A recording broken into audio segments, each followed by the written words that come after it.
భీమ్స్ అంటే అందరికీ తెలుసు. ఆయన ఇచ్చే మ్యూజిక్ అనేది చాలా న్యాచురల్‌గా ప్రతి ఒక్క ఊర్లలో మనం చూసే విధంగా అనిపిస్తుంది అనమాట. పల్లెటూరి వాతావరణం క్లియర్‌గా ఆయన పాటల్లో కనిపిస్తుంది. సో ఆయన రీసెంట్‌గా ఒక స్టేట్మెంట్ ఇచ్చారు. నా భార్య బిడ్డలతో సహా కూడా నేను చనిపోదాం అనుకున్నాను అనే విధంగా అన్నారు. సో ఆ మాట విన్న తర్వాత అసలు ఏం జరిగింది ఏంటి అని చాలా మంది కూడా తెలుసుకోవడానికి ట్రై చేస్తున్నారు. మరి ఎందుకు ఆయన మాటలు అనాల్సి వచ్చింది? సో ఖచ్చితంగా భీమ్స్ ఇస్రాయేల్ ఈ పేరు మాత్రం మామూలుగా వినపట్లేదు అనమాట. ఎందుకంటే గాలిపటం అనే ఒక సినిమా అలాంటి తెలియని చిన్న చిన్న సినిమాలు చేస్తూ సో తర్వాత బెంగాల్ టైగర్ సినిమాకి రవితేజ గారు అవకాశం ఇచ్చారనమాట. ఆ తర్వాత మనం చూస్తున్నాం ధమాకా, బలగం, అట్లాగే మనం వస్తుంది సంక్రాంతికి వస్తున్నాం. రేపు మనశంకర్ వరప్రసాద్ గారు, చిరంజీవి గారిది, అలాగే ఇప్పుడు రవితేజ గారు మాస్ జాతర, ఇలా మంచి మంచి పెద్ద పెద్ద స్టార్ల సినిమాలతో భీమ్స్ గారు అయితే బిజీ అయిపోయారు అనమాట.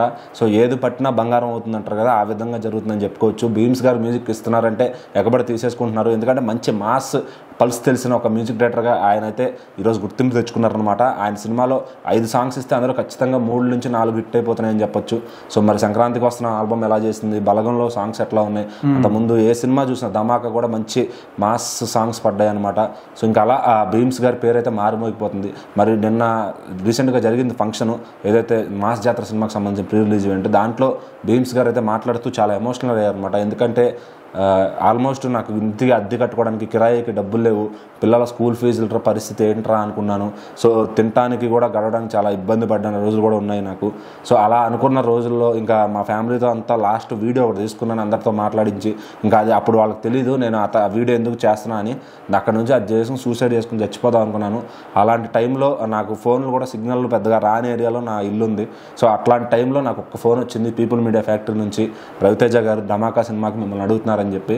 సో అక్కడ నా జీవితం, నా జాతకం మార్చేశారు రవితేజ గారు, ఆయనకి నేను ఎప్పుడు రుణపడి ఉంటానని చెప్పి ఆయన అయితే చెప్పడం జరిగిందనమాట. సో ఇంత ఎమోషనల్ స్పీచ్ విన్న తర్వాత అక్కడ స్టేజ్ మీద కూర్చున్న రవితేజ గారు కానీ, పక్కన ఉన్న పెద్ద పెద్ద ప్రముఖులు కానీ అందరూ కూడా చాలా ఎమోషనల్ అయ్యారనమాట. ఇతని జర్నీలో ఇంత ఇది ఉందా అని చెప్పి.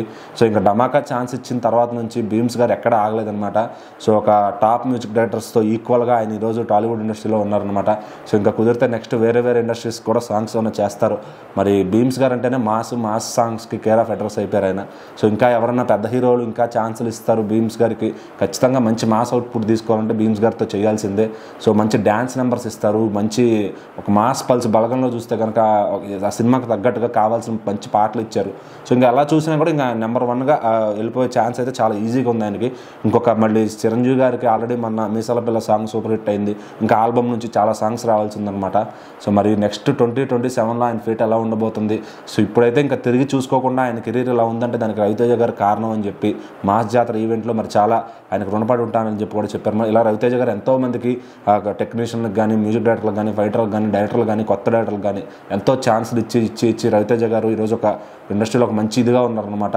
సో ఆయనకి హిట్ రావాలి అని చెప్పి చాలామంది మాస్ జాతర హిట్ అవ్వాలని చెప్పి కామెంట్స్లో, సోషల్ మీడియాలో కూడా తెలుపుతున్నారు. మరి ఈ సినిమా అక్టోబర్ 31 ప్రీమియర్స్తో స్టార్ట్ అవుతుంది. మరి ఎలా ఉండబోతుంది ఏంటనేది థియేటర్స్లో చూడాల్సిందే.